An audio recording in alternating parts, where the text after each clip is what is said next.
മറ്റുള്ളവർക്ക് വേണ്ടി ജീവിക്കുന്നിടത്തോളം കാലം നാം എല്ലാവർക്കും പ്രിയപ്പെട്ടവരും നല്ലവരുമായിരിക്കും. എന്നാൽ നമുക്ക് വേണ്ടി നമ്മൾ എന്ന് ജീവിച്ചു തുടങ്ങുന്നുവോ അന്നു മുതൽ മോശപ്പെട്ടവരും കുറ്റക്കാരുമായി മാറും.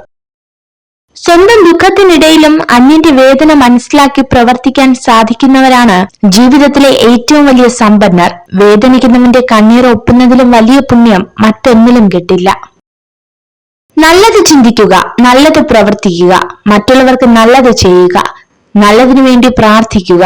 എങ്കിൽ ഇതൊക്കെയും നിങ്ങൾക്ക് നിശ്ചയമായും തിരികെ ലഭിക്കും. അനുഭവിക്കുന്ന വേദനയോ കടന്നു പോകുന്ന അവസ്ഥകളോ പറഞ്ഞാൽ വേറൊരാൾക്കും മനസ്സിലാകില്ല എന്ന ചിന്തയിൽ നിന്നാണ് ഒരാളിൽ മൗനം പിറവികൊള്ളുന്നത്.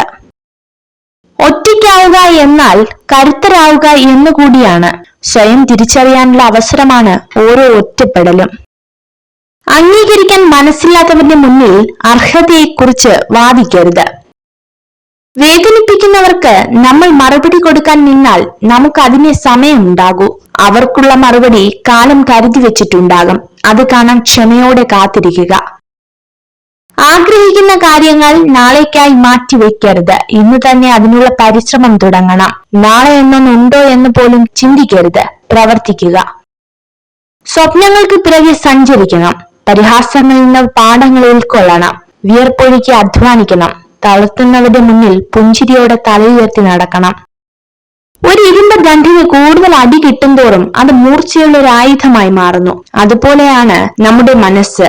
കിട്ടുന്ന ഓരോ വേദനയും നമ്മുടെ ജീവിതത്തെ മൂർച്ചയുള്ളതും ബലമുള്ളതുമാക്കി മാറ്റുന്നു.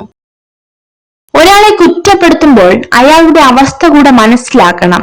സത്യം എന്തെന്നറിയാതെ നമ്മൾ പറയുന്ന ഓരോ വാക്കും കേൾക്കുന്നവരുടെ മനസ്സ് തകർക്കുന്നതാണോ എന്ന് ചിന്തിക്കുക.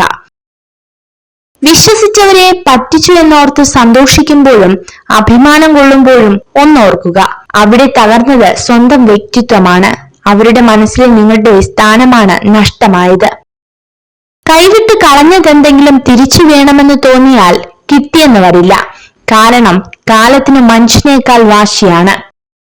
തങ്ങളുടെ വികാരങ്ങൾ ആരോടെങ്കിലും പങ്കുവയ്ക്കുമ്പോൾ കരയുന്ന പെൺകുട്ടികൾ വളരെ നിഷ്കളങ്കരാണെന്ന് പഠനങ്ങൾ പറയുന്നു. കുറ്റപ്പെടുത്തി കണ്ണു നിറയ്ക്കുന്നതിലല്ല, കൂടെ നിർത്തി കണ്ണീർ തുടയ്ക്കുന്നതാണ് യഥാർത്ഥ സ്നേഹം. നിങ്ങൾ ഈ വീഡിയോ കണ്ടതിന് നന്ദി. ഇതുപോലുള്ള കൂടുതൽ വീഡിയോകൾക്കായി ചാനൽ സബ്സ്ക്രൈബ് ചെയ്യൂ.